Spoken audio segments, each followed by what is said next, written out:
오늘 읽어 주시는 하나님의 말씀은 미가서 5장 2절 말씀입니다. 구약 성경 1293면에 있습니다. 제가 봉독해서 올려드리겠습니다. 베들레헴 에브라다야, 너는 유다 족속 중에 작을지라도 이스라엘을 다스릴 자가 내게서 내게로 나올 것이라. 그의 권고는 상고에 영원에 있느니라. 아멘. 소개받은 인도네시아에서 빈민사역하고 있는 최원금 선교사입니다. 우리 합신 세계선교회 특별히 하나님 중심으로 건전한 신학 사상을 가지고 바탕을 깔고 또 기아대책에 떡과 복음, 떡만 주는 것이 아니라 복음을 궁극적으로 그들에게 전하는 이런 그 마음을 가지고 사역을 감당을 하고 있습니다. 우리 인도네시아 국기를 제가 인도네시아에 이제 간지 31년이 막 지났는데요. 가서 국기를 보는 순간에 인도네시아는 주님의 보혈의 피로 눈과 같이 희게 될 나라가 인도네시아다. 이렇게 해석을 제가 했습니다. 괜찮죠? 네. 하나님께서 그 해석을 그대로 이루어 주시는 줄로 믿습니다. 네, 오늘 하나님께서 귀하게 여기시고 또 귀하게 사용하시는 우리 남서울 은혜교회 이렇게 하나님께서 명하시는 그 명령에 준행하기 위해서 특별히 선교 주의를 따로 정하고 마음을 다해서 하나님의 뜻에 합하겠다고는 이런 결심을 가지고 있는 이런 주의를 따로 정한 그 마음 중심을 하나님께서 귀하게 받으시는 줄 믿습니다. 오늘 선교주의를 맞이해서 하나님께서 저의 사역 가운데 또 여러분의 인생 가운데 어떻게 개입하시고 어떻게 역사에 오셨는지 함께 같이 은혜를 나누기를 원합니다. 네, 오늘 저희가 말씀을 미가서 5장 2절 말씀을 읽었는데요. 또박또박 같이 다시 한번 읽기를 원합니다. 시작. 베들레헴 에브라다야, 너는 유다 족속 중에 작을지라도 이스라엘을 다스릴 자가 내게서 내게로 나올 것이라. 그의 군보는 상고에 영원에 있느니라. 아멘. 네, 미가 선지자는 BC 700년경에 이사야 선지자와 함께 활동했던 동시대 활동했던 선지자입니다. 미가서의 주제는 유대 백성이 임할 심판과 회복입니다.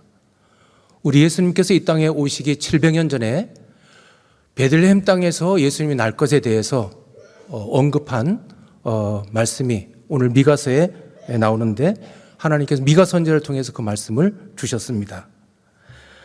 베들레헴, 여러분 잘 아시는 대로 뜻은 떡집이죠.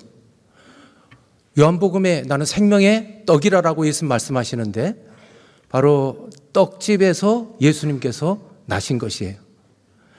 오늘 성경에 보니까 베들레헴 에브라다야 나오는데 이 에브라다는 마치 한양이 서울의 옛 지명인 것처럼 에브라다는 베들레헴의 옛 지명입니다. 그래서 베들레헴 에브라다야, 이 베들레헴 베들레헴아 이렇게 반복해서 그 지명을 부르고 있는 것은 그 지명이 굉장히 중요하다는 의미죠. 왜 중요하죠? 바로 그곳에서 예수님이 나셨기 때문에. 작을지라도 저는 오늘 이 본문을 통해서 설교 제목을 작을지라도라고 했습니다. 우리 하나님은 마음 중심을 보십니다. 사무엘상 16장 7절에 보면 사람은 외모를 보거니와 하나님은 그 중심을 보신다라고 말씀을 합니다. 저희 사역지에 8학교에 함께 같이 동역하고 있는 현진 사역자가 32명이 있습니다. 같이 동역할 때 처음 면접을 하죠. 그럴 때 제가 마음에 이 사역자는 너무 어렵겠다. 자기 표현도 시원치 않고 외모도 그렇고 그래서 제가 부담을 가질 때가 많았습니다. 그러나 환경을 조성해 주고 격려를 주고 방법을 가르쳐 주고 용기를 줬을 때 반년이 지나고 1년이 지났을 때는 굉장히 능력 있는 사역자인 것을 여러 번 경험을 했습니다. 그러면서 내가 외모를 보고 판단했구나, 이런 고백을, 회개를 제가 하곤 했습니다. 우리 오늘 성경에 보면 유다 족속 중에 작을지라도 라고 말씀이 나오는데요, 우리 예수님 어떻습니까? 이사야서 53장에 보면 예수님에 대해서 언급을 하는데, 그는 주 앞에서 자라나기를 연한 순 같아, 마른 땅에서 나온 뿌리 같아, 고운 모양도 없고 풍채도 없은즉 보기에 흠모할 만할 것이 없다. 바로 우리 예수님의 모습이에요. 우리 같이 한번 읽어보실까요? 이사야 53장 2절 말씀 시작.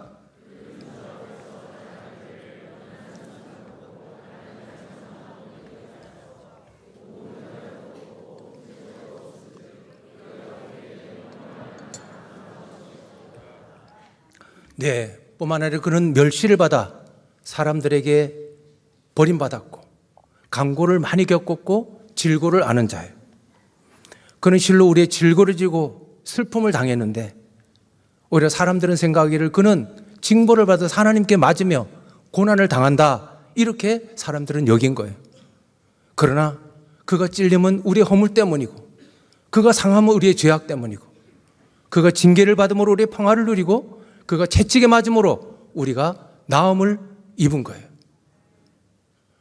우리는 다 양 같아서 그릇 행하여 각기 자기 길로 갔지만은 여호와께서는 우리 모든 사람의 죄악을 그 예수님에게 담당을 시키셨어요. 사람 보기에 흠모할 것이 없는 그런 분이었지만은 온 인류의 구세주가 되신 우리 예수님을 이렇게 소개하고 있습니다. 저는 아주 그 유교 집안에서 자랐습니다. 예수를 전혀 모르고 9살에는 아버지가 세상을 떠났습니다. 초등학교 다닐 때, 그때 국민학교죠, 기성예비를 내는데 능력이 안 돼서 미국에서 얼굴도 이름도 모르는 분이 5불씩 후원을 해주는데, 그 후원으로 기성예비를 내고 학교를 공부할 수 있었습니다. 겉으로 볼 때 정말 보잘것없는, 영적으로 볼 때 작은 그런 한 아이였죠. 그러나 그 아이에게 예수 그리스도 생명이 들어갈 때, 그때 이렇게 변해서 인도네시아 땅에서 복음을 증가하는 선교사가 된 것입니다. 우리 빈민촌에 아이들, 빈민촌 사람들 보면 참 왜소해요. 가까이 가기가 냄새나고 추하고 더럽고 하기 때문에 그렇게 가까이 쏙 다가갈 수가 없어요. 그러나 우리는 기대가 있습니다.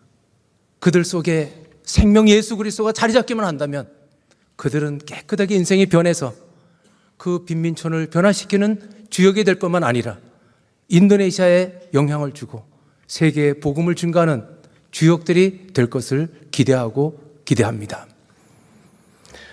저는 여러 상황들을 보면서 우리의 눈에 크고 화려하고 아름답게 보이는 이것이 다가 아니라, 비록 작은 공동체라 할지라도, 비록 왜소하게 보인다 할지라도 그 안에 생명 예수 그리스도가 있다면 거기는 얼마든지 가능성이 있는 것이고, 아무리 화려하고 크다 할지라도 그 안에 생명 예수 그리스도가 없다면 그것은 빈 껍데기에 불과하다.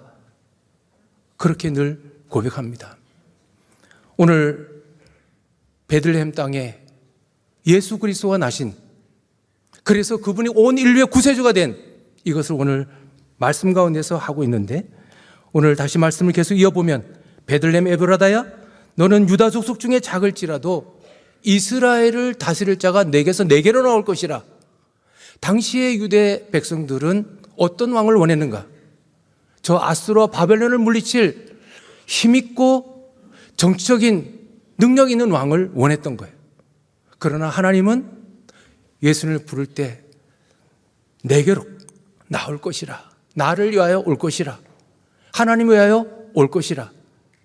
그것은 뭐예요? 하나님께서 만든 온 인류 백성들의 구세주가 될 것이다, 이 말이죠.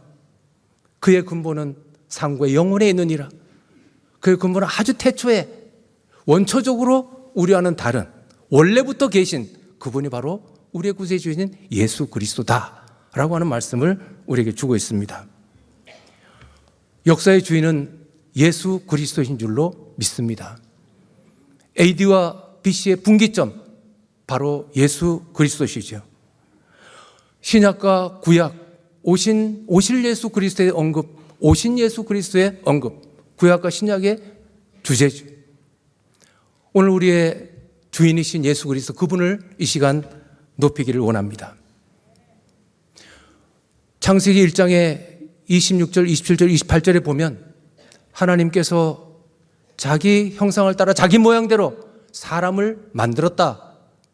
그러면서 바다의 물고기와 하늘의 새와 땅에 기는 모든 육축들을 다 다스리게 했다.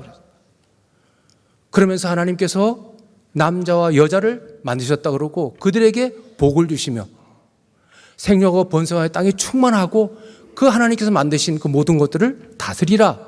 그렇게 말씀을 하신 거예요.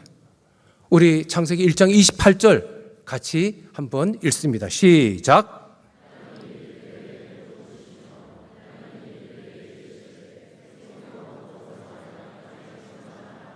바다의 물고기와 하늘의 새와 땅에 움직이는 모든 생물을 다스리라 하시니라. 아멘. 하나님께서 그 모든 것들을 백성에게 위임한, 이것은 바로 하나님께서 사람과 교제하기를 원한다는 거예요. 그러나 사람들은 하나님의 뜻 가운데 살지 아니하고 오히려 하나님 뜻에 거역했기 때문에 그것을 죄라라고 말씀하죠.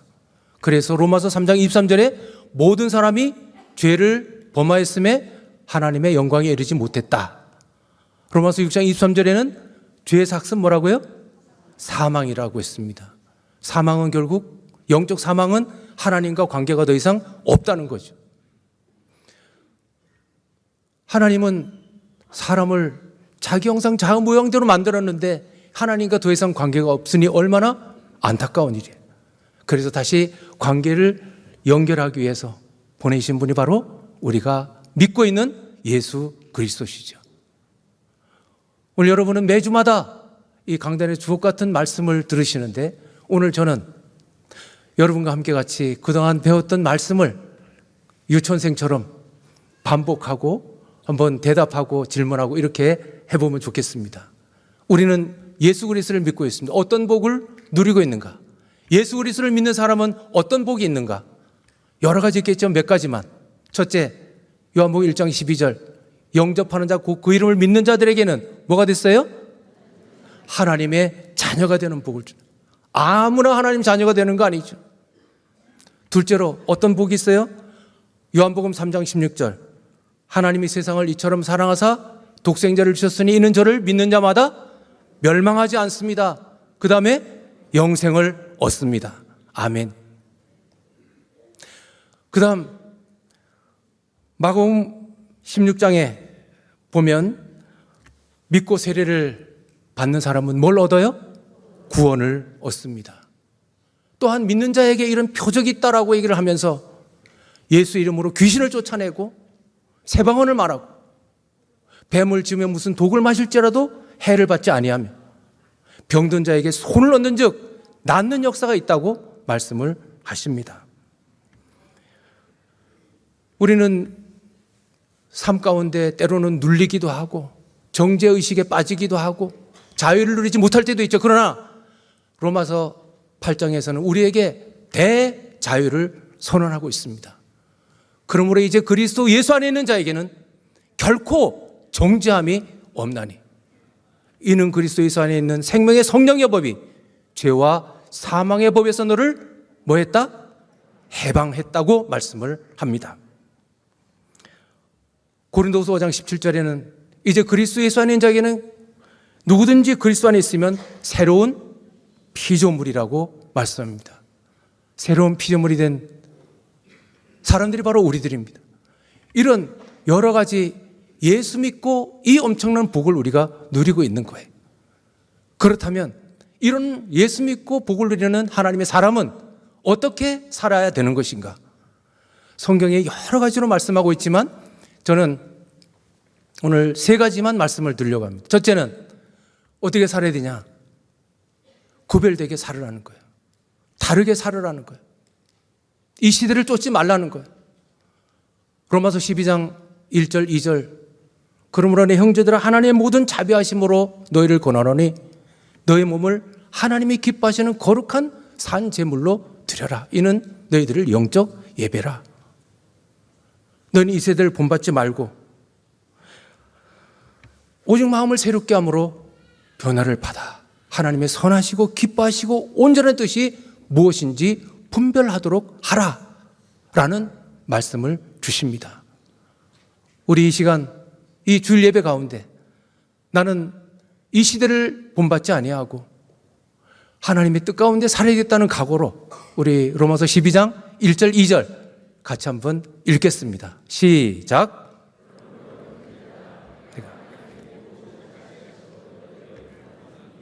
너희 몸을 하나님이 기뻐하시는 거룩한 산제사로 드리라. 이는 너희의 드릴 영적 예배니라.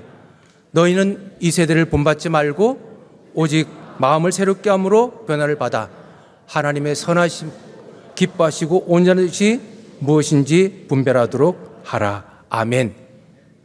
둘째로는 성경 66권을 압축하고 압축하면 한 단어가 나올 것인데 그 단어가 뭘까요? 예, 사랑이죠. 어느 교회 다녀요? 네, 남설 은혜길. 네, 사랑입니다. 예수님은 정말 우리를 자기를 들여 사랑해 주셨습니다. 요한일서 4장 20절에 보면 성경은 이렇게 말합니다. 누구든지 하나님을 사랑하노라 하고 그 형제를 미워하면 이는 뭐라고요? 거짓말하는 자라는 거예요. 보는 바 형제를 사랑하지 못하는 자가 어찌 보지 못하는 바 하나님을 사랑할 수 있겠느냐라고 말씀을 하십니다. 저 여러분의 인생 가운데 정말 우리의 평생을 다해 이 짧은 인생을 사는 가운데 우리 마음속에 참 미워하는 그 어떤 존재가 한 사람도 없이 예수 십자가 사랑으로 녹여서 은혜 가운데 사는 복이 있기를 주의 이름으로 축원합니다. 마지막 3번째, 주의 명령, 땅끝까지 이르러 증인이 되라는 겁니다. 우리 마가복음 16장 15절 또 이르시되 너희는 온천하 다니며 만민에게 복음을 전파하라. 같이 읽으실까요? 시작. 또 이르시되 너희는 온천하에 다니며 만민에게 복음을 전파하라. 아멘. 복음은 멀리 가서만 전하는 게 아닙니다.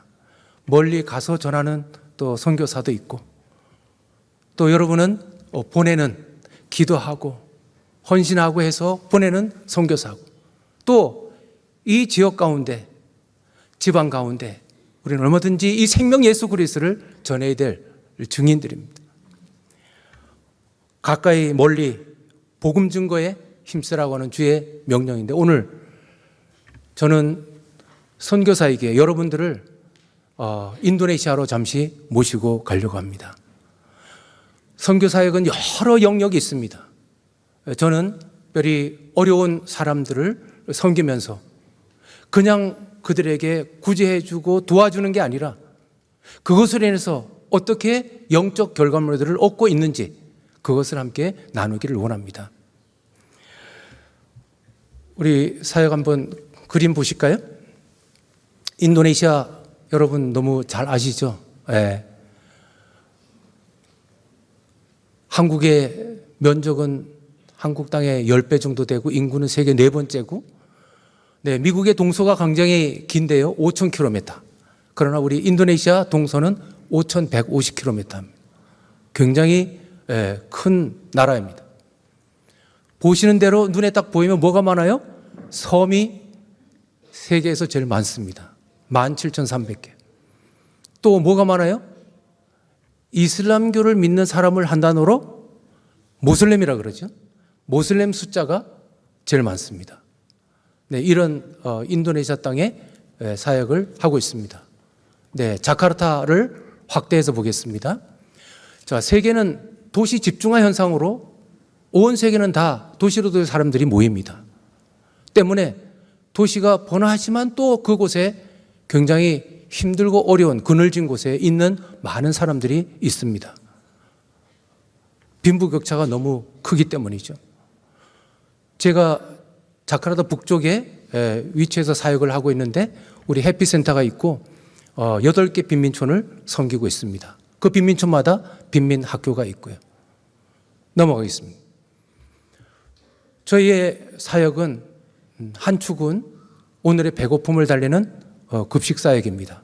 일주일에 3번을 하는데 한 번에 600명분씩 1,800명분을 매주마다 공급을 합니다. 오른쪽 축은 교육 사역입니다. 가난의 대물림을 끊을 주인공을 키우는 교육 사역, 특별히 영적 교육 사역입니다. 저희가 이 사역을 시작할 때 하나님께 기도하기를, 하나님, 그냥 거저 어려운 사람들 도와주는 걸로 끝나는 것이 아니라 이것이 반드시 영적 결과물들을 가져오게 해주세요. 그렇게 기도했습니다. 또한 그냥 생선만 주는 것이 아니라 생선을 잡는 방법을 가르치게 해주세요. 그래야 얼마 후에는 이들이 자기 지역을 책임질 수가 있고 미래가 보이기 때문에 그렇게 하나님께 기도하면서 시작을 했고 또 지금도 그렇게 하고 있습니다.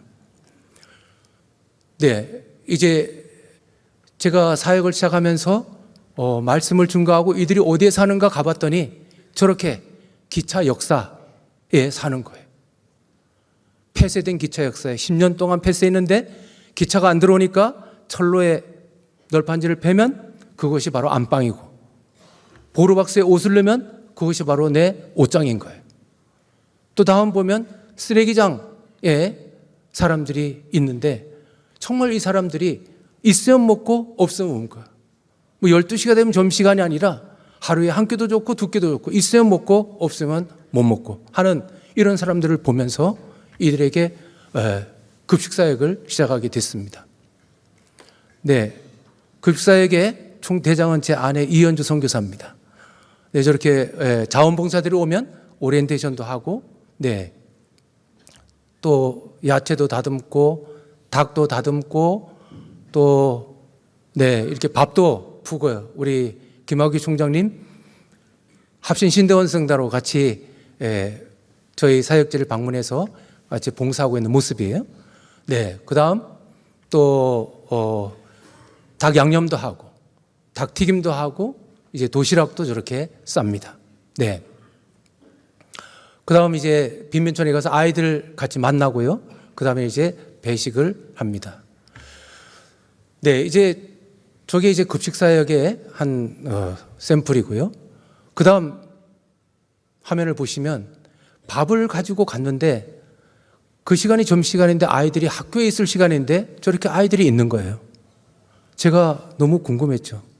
왜 이 시간에 이 아이들이 여기 있을까? 학교를 가면 되는데. 학교는 의무교육이니까 그냥 가면 되는데 학비가 없다고 얘기할 수도 없을 텐데 이유가 뭘까? 조사해 봤더니 학비는 안 내지만은 교복도 체육복도 공책도 책도 여러 다른 종류들을 본인이 부담해야 되는데 부담할 수 없으니까 학교를 안 가버리고 마는 거예요. 아, 그래서 이 아이들이 공부할 수 있는 여건을 만들어야 되겠다. 이렇게 해서 이제 학교를 한 학교 만들면서 지금 8학교에 500명의 학생이 있습니다. 넘어가시죠. 우리 아이들, 초등학교 다니는 아이들에게 질문을 해봅니다. 장래 희망이 뭐냐? 그러면 눈에 보이는, 길거리에 보이는 경찰, 군인, 이게 거의 90%가 넘어요. 그것도 좋은 직업이지만은 여러 다양한 직종이 있다는 사실을 잘 모르기 때문에 그런 거라고 생각하고 이제 비전 트립을 실시하기 시작했습니다. 시내 중심가에 있는 하나은행 1층, 9층, 13층 전산실까지 다 돌아보고 은행장님 강연도 듣고, 또 전기차 만드는, 로봇으로 전기차 만드는 현대자동차 공장에 가서 2시간 반 동안 또 견학을 다 하고, 그 다음 이용규 선교사님이 설립한 그 자카르타 국제대학 가서 저희가 견학을 다 하고, 이렇게 아침 7시부터 저녁 8시 반까지 우리 아이들 데리고 견학을 했습니다. 그 다음에 전자회사에 가서 이렇게 삼성, LG 부품들을 어떻게 만들어내는지를 직접 다음 화면에 보면 이렇게 견학을 하게 한 거예요. 그 다음 또 그 오너 장로님의 강연도 듣고, 그 다음 또 제아유대학에 가서 자기가 다시 견학하고, 그 다음에는 이제 인도네시아 국립대학 가서 중앙도서관에 저희 견학을 다 시키고, 그 다음 시내 중심가에 뮤지엄도 구현시키고, 이렇게 눈을 넓혀주고 꿈을 심어주는. 그래서 올해 6월 달에는 포스코가 저희 인도네시아 나와 있는데, 거기 한 자카르타 2시간 반 정도 가면 됩니다. 거기에 포스코에 가도록 그렇게 지금 진행 중에 있습니다. 그 다음 우리 아이들 공부하는 환경 너무나 협소합니다. 때문에 좀 운동회를 할 수 있는 입장이 못 되기 때문에 이제 자카르타에 있는 연합교회 체육관을 빌려서 저렇게 1년에 한 번씩 체육대회를 합니다.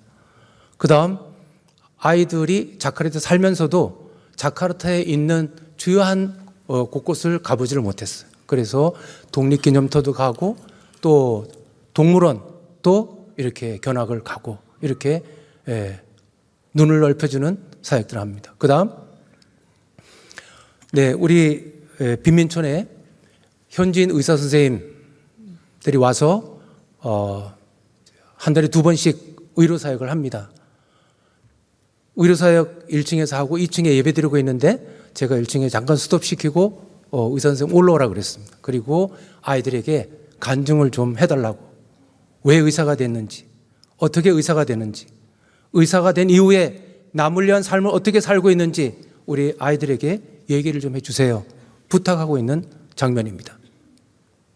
그 다음 저희는 유치원생이 3분의 1, 초등학생이 3분의 2가 됩니다. 이제 유치원 졸업식입니다. 우리 아이들 환경이 너무나 열악하기 때문에 이런 행사에는 가능하면 좀 성대하게 해서 자존감을 높여주려고 합니다. 어떠세요? 거의 박사학위 받는 수준 정도 안 되세요? 네. 그 다음 장면 보시면 우리 초등학생들 초등학교 졸업식 41명. 예전에는 전체 중에 한 명이 중학교 진학을 했어요. 그러나 지금은 41명 전부 다가 중학교를 진학합니다. 올해는 51명인데 이제 51명이 다 진학을 하게 됩니다. 많이 교육의 힘이, 또 부모들의 의식이 많이 바뀌어졌다고 봐야죠. 그 다음 보시면 우리 아이들이 이제 중고등학교를 가게 되면 일반 중고등학교 가기 때문에 학비를 후원 연결해서 공부시킵니다.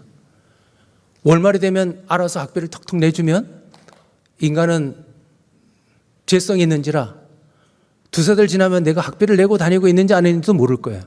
그래서 그러지 않기 위해서 우리 학생들의 영적 유익을 위해서, 둘째는 그 후원하는 분들의 가치를 높여주기 위해서 얘가 학교를 방문해서 점검을 합니다. 교무실에 불러서 성경 암송 82구절 시작 해서 딱 82구절 암송을 하면 그 후에 제가 서문과에 내려가서 학비를 냅니다. 못 외우면 안 냅니다. 다음 달로. 그러나 한 번도 다음 달로 넘어간 적이 없습니다. 열심히 암송한다는 거죠? 네. 넘어갑니다. 우리 이 학생은 시골에서 초등학교 2학년 때 저희 빈민촌에 왔습니다. 그리고 빈민초등학교 2학년 됐습니다. 그리고 거기 졸업하고 후원해서 이제 중고등학교 가고 제아유대학 국제대학에 이제 입학을 했습니다. 저 학생의 집안 환경은 아버지, 엄마, 본인 딱 누우면 어떤 가방도 더 이상 들어설 정도의 협소한 월세방, 쪽방에 사는 거예요. 그런 사람이 아까 보는 도서관, 그런 강의실, 그런 기숙사는 이 학생은 이 땅에서의 천국을 맛보는 거나 마찬가지예요. 그러겠죠. 뿐만 아니라 우리 인도네시아 어느 정도 살아도 한국에 교환학생으로 한 학기, 두 학기 와서 공부하고 간다는 거, 자기 생활비 다 들여서 공부하고 간다는 거는 굉장히 어려운 일입니다. 그런데 이 학생은 하나님의 은혜로 그렇게 없는 학생이지만 이렇게 한동대학교에 교환학생으로 와서 공부를 하고 갔어요. 이제 떠날 때 더운 날에 살았기 때문에 두꺼운 옷이 없죠. 두꺼운 옷 구입해주고 뭐 큰 가방 없죠. 이제 가방 트렁크 준비해주고 이렇게 보내면서 제가 생각했습니다. 제가 자녀가 둘이 있는데 한 명은 아들이고 한 명은 남자고. 네. 그래서 이 딸이 없는데 참 딸 가진 부모가 그 자녀를 멀리 보내는 심정을 간접적으로 경험을 할 수가 있었습니다. 네, 저희가 한국에 왔을 때 한동대학교 가서 공부하는 모습도 보고 기숙사 앞에서 저렇게 같이 사진을 찍었습니다. 네, 드디어 인도네시아로 다시 와서 두 학기 공부하고 지난 8월 9일 날 졸업을 했습니다. 넘어가시면 우리 빈민학교 졸업생이 같은 대학에 남자 2학년, 여학생 1학년 이렇게 공부를 또 하고 있어요. 후배들이죠. 네. 그런데 넘어가시면 우리 졸업한 이 누름 학생은 바로 한 달도 안 돼서 대기업인 아스트라에 취직을 했습니다. 그리고 이제 월급을 받죠. 그랬더니 그 다음 보면 이 두 후배들을 좋은 음식점에 불러서 공부 열심히 해라, 신앙생활 열심히 해라 이렇게 격려를 합니다. 뿐만 아니라 12월 달이 되면 저희는 매 12월 달에 성경 암송대회를 합니다. 시상품도 굉장히 거창합니다. 이유는 그들에게 어차피 도와야 될 여러 생필품들을 준비를 하고 학업에 필요한 것들을 준비를 합니다. 그런데 거기에 시상품 구입하라고 자기 월급에서 일부를 보내왔습니다.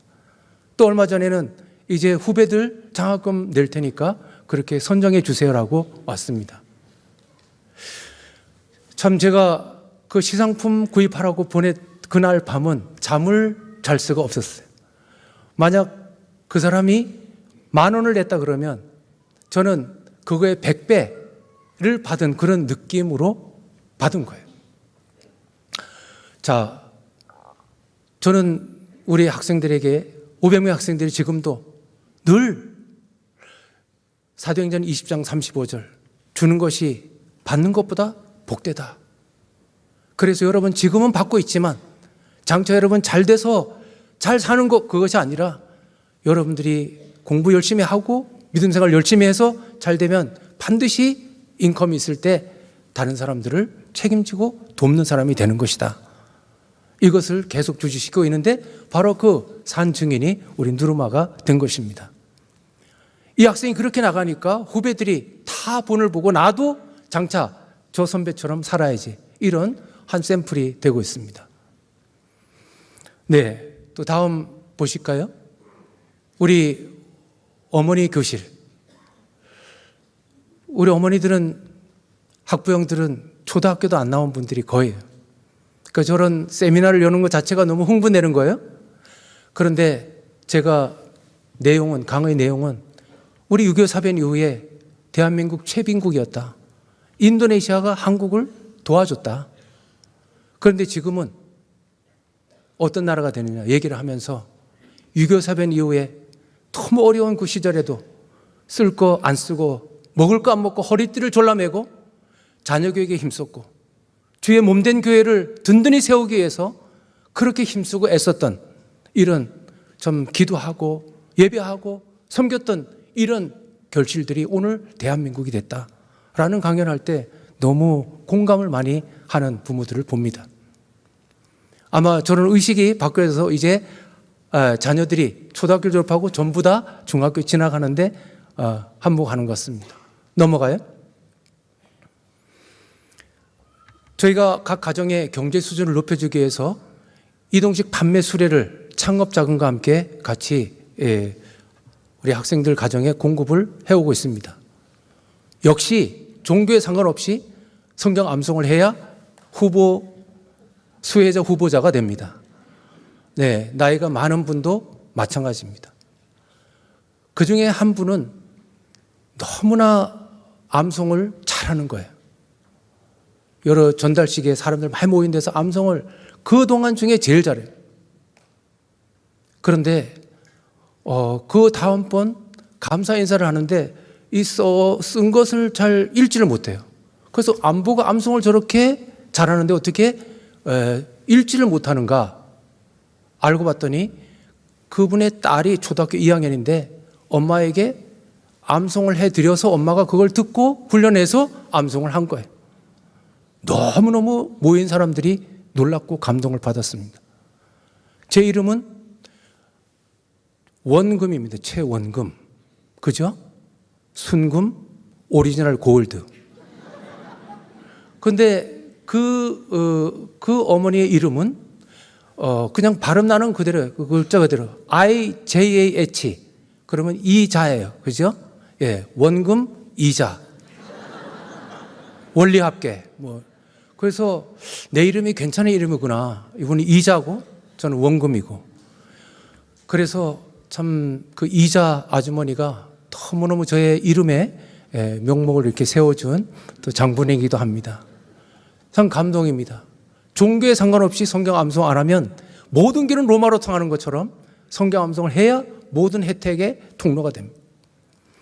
저렇게 사인하는 것은 내가 지금 이동 판매 수레와 또 창업 자금을 받지만 1년 동안 수익금의 일부를 예축해서 다른 사람이 창업할 때 창업 자금을 내 주머니에서 내 손으로 내 돈을 전달하겠습니다 하는 사인이, 저것도 역시 주는 것이 받는 것보다 복되다고 하는 그 말씀의 복을 누리게 하기 위해서 저렇게 시행하는 겁니다.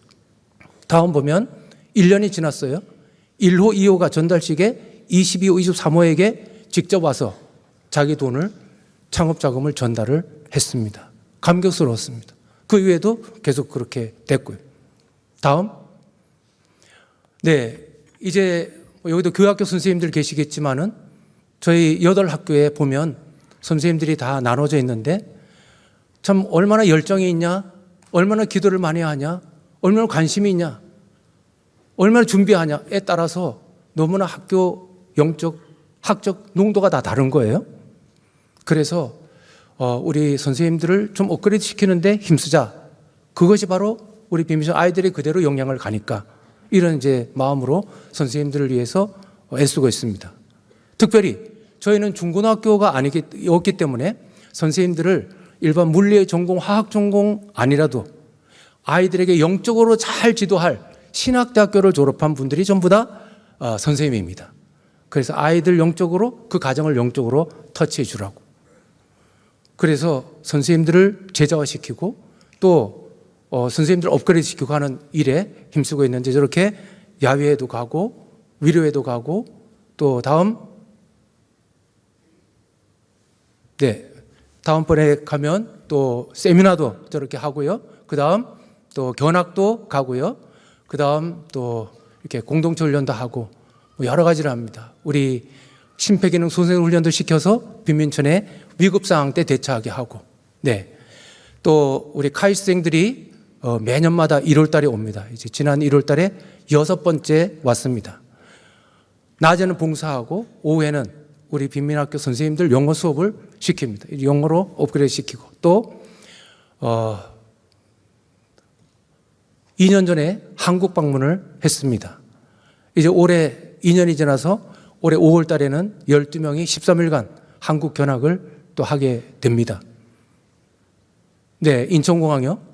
네, 카이스트 저희가 방문했고, 그 다음 곳곳을 다 방문하고, 한교에서 선교 예배 인도하고, 그 다음 KBS 방송국에 저희가 들어가서 다 견학을 하고, 네, 그 다음 이제 돌아왔습니다.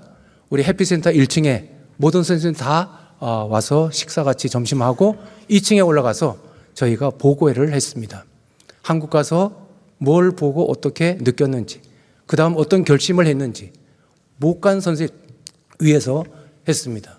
자, 2층에 보시면 공통부모는 한국이 매우 청결하더라. 둘째는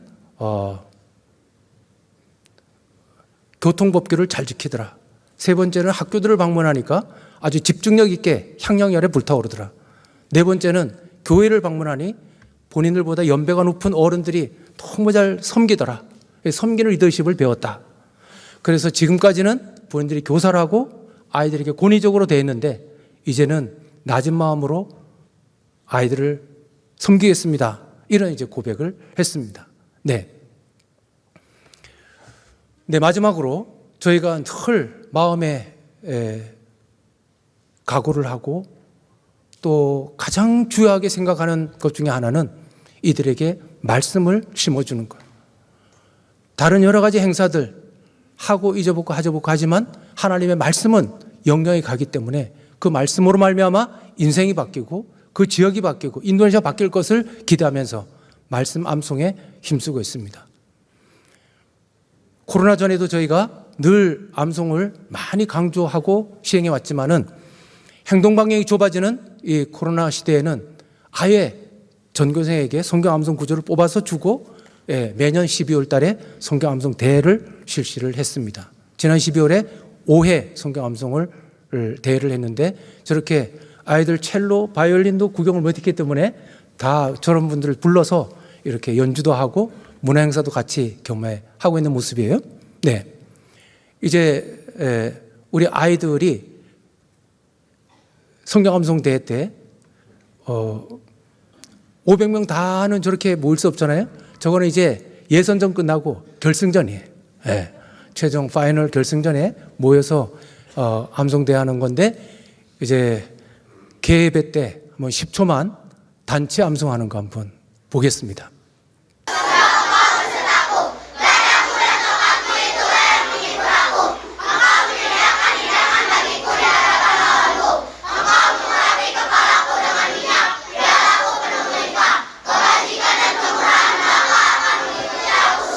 네.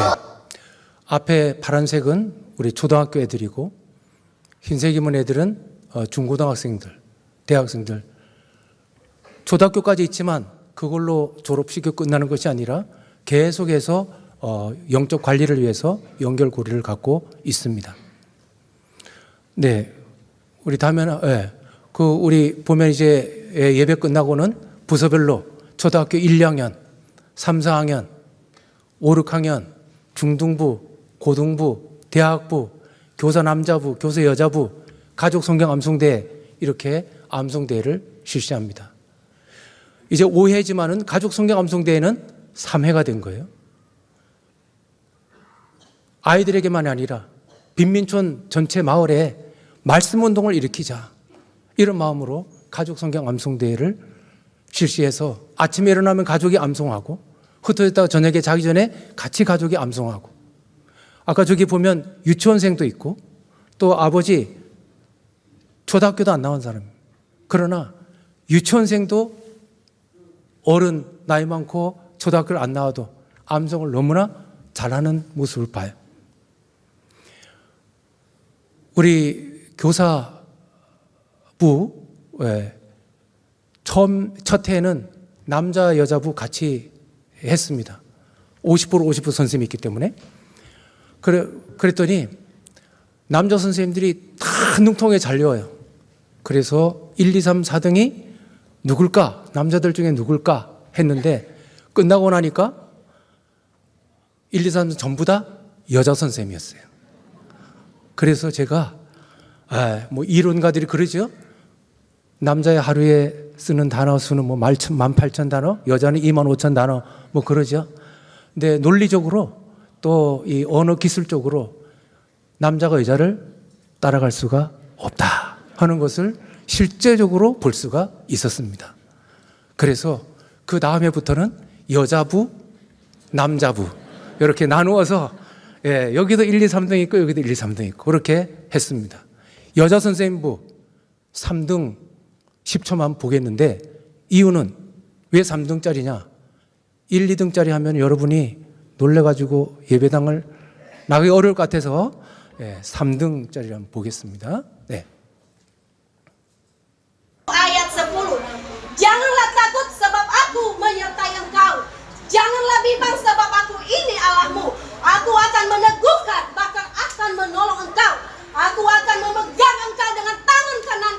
네, 됐습니다. 네, 됐습니다. 네, 주요 단어에는 액센트를 넣어라.